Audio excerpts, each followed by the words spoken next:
بسم اللہ الرحمن الرحیم۔ حدیث نبوی صلی اللہ علیہ وآلہ وسلم۔ سیدنا مقداد بن اسود رضی اللہ عنہ سے روایت ہے کہ نبی کریم صلی اللہ علیہ وآلہ وسلم نے اپنے صحابہ سے فرمایا، تم لوگ زنا کے بارے میں کیا کہتے ہو؟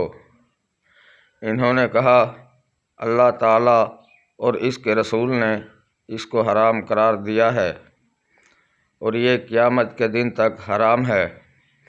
نبی کریم صلی اللہ علیہ وآلہ وسلم نے فرمایا، ایک آدمی کا 10 عورتوں سے زنا کرنا، اس کا جرم ہمسائے کی بیوی سے زنا کرنے کے جرم سے کم ہے۔ آپ صلی اللہ علیہ وآلہ وسلم نے فرمایا، اچھا تم لوگ چوری کے بارے میں کیا رائے رکھتے ہو؟ انہوں نے کہا، اللہ تعالیٰ اور اس کے رسول نے اس کو حرام قرار دیا ہے، پس یہ حرام ہے۔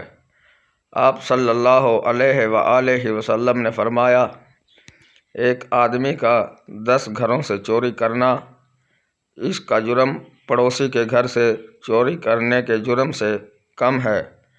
ناظرین کرام، مزید ویڈیوز دیکھنے کے لیے چینل سبسکرائب کریں اور بیل آئیکن پریس کریں تاکہ ہر آنے والی ویڈیو آپ کو بر وقت موصول ہو۔